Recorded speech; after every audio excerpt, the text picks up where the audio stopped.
warahmatullahi wabarakatuh. Salam sejahtera, salam Malaysia Madani. Yang berbahagia Profesor Dr. Ahmad Hatta bin Rashid, Vice Chancellor of UNIMAS. Yang berbahagia Profesor Senior Technologist Dr. Al-Khalid bin Haji Osman, Deputy Vice Chancellor of UNIMAS, Student Affairs and Alumni. Yang berbahagia Profesor Senior Dr. Siti Nurlinda binti Taib, Deputy Vice Chancellor UNIMAS Research and Innovation. Yang berusaha Associate Professor Dr. Rafiah binti Wahi, Lecturer, Faculty of Resource Science and Technology. Mr. Simon Christopher, Founder of Blue Hope and Scuba Zoo. Mr. Boyd Juman, Founder QCP Perunding.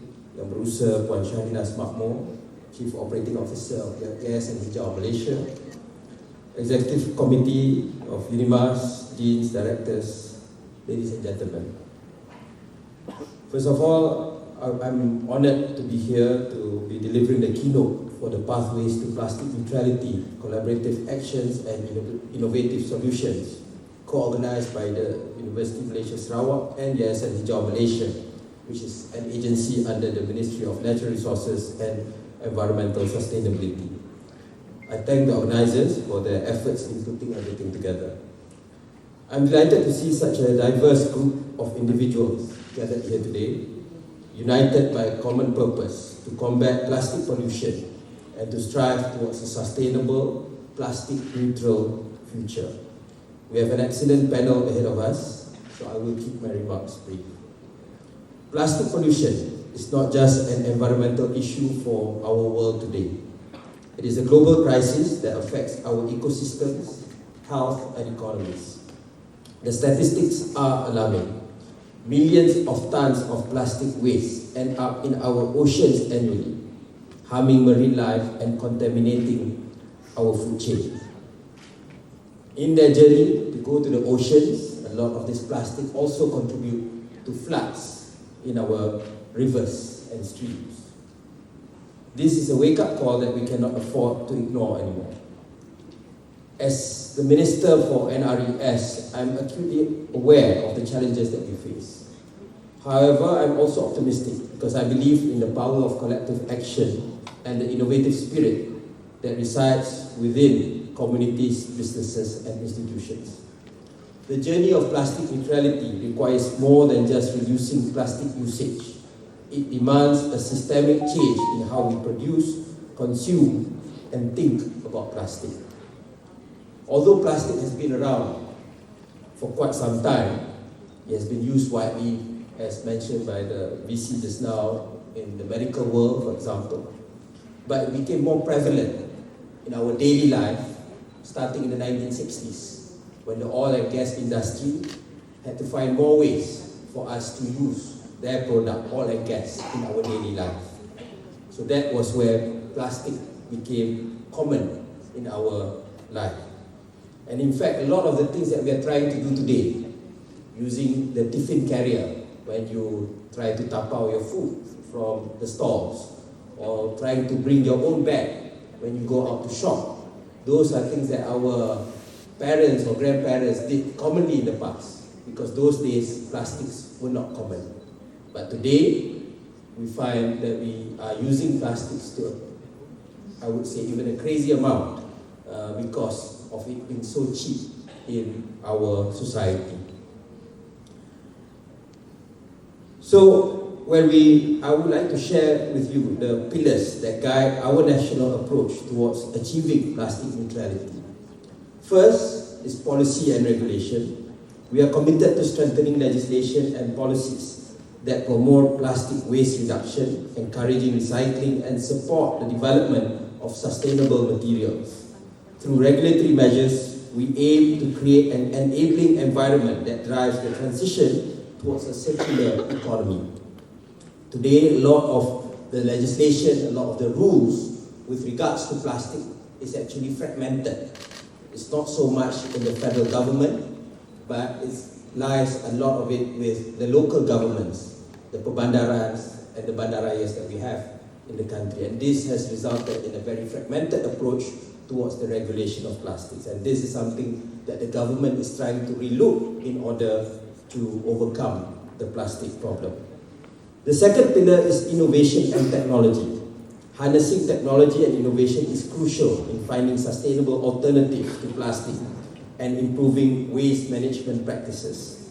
We encourage research and development in biodegradable materials, recycling technologies, and waste-to-energy solutions, fostering a culture of innovation that contributes to environmental sustainability. People are already reverse engineering plastic products to turn it back into oil and gas products so that they can use it as fuel. We are also trying to create plastics from biodegradable organic materials, and there are Malaysian companies and factories that are doing that right now. Next, we have community engagement and education. Achieving plastic neutrality is not solely the responsibility of government and industries. Rather, it is a collective effort that requires active participation from all sectors of society. We are focused on raising awareness among both young and old alike, educating our citizens and empowering communities to take action. Initiatives like community cleanups, recycling programs, and educational campaigns are vital in cultivating a responsible and environmentally conscious society. The final pillar is partnerships and collaboration.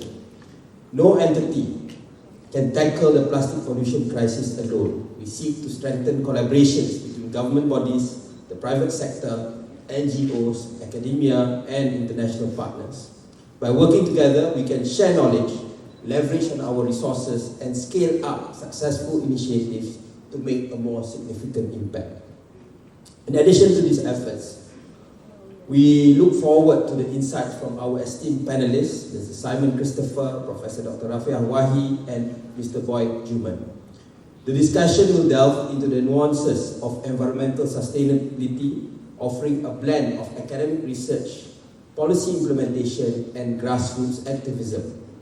This exchange will not only enrich our understanding, but also help in formulating actionable strategies for our collective journey towards plastic neutrality. Ladies and gentlemen, we are hopeful in our gathering today that it can be the catalyst for greater things. Let us commit to being part of the solutions that our planet needs. Our actions, no matter how small, can lead to transformative change. We must never doubt that a future where our environment is no longer burdened by plastic waste, where our oceans thrive, and where our actions demonstrate a profound respect for our planet is possible. I'm sure all of us have seen the images of turtles where they have plastic straws in their nose or even in their bodies. But what is much more worrying is in fact that plastics, or rather microplastics today, is not only present in marine animals, but because we consume fish, is also present in unborn children before they are even born. In the tummies of their mothers, we have unborn children that are filled with microplastics. So that is how embedded plastic is in our society. And even in the most isolated communities in the Pacific, in Antarctica, we can find plastic there, unfortunately. And that is where I would like to quote Gus Peth. He is an American environmentalist, and where he once said that he used to think that the problem of climate change, the problem of pollution and biodiversity loss is a problem of science and economics. But in actuality, this is a problem of human greed.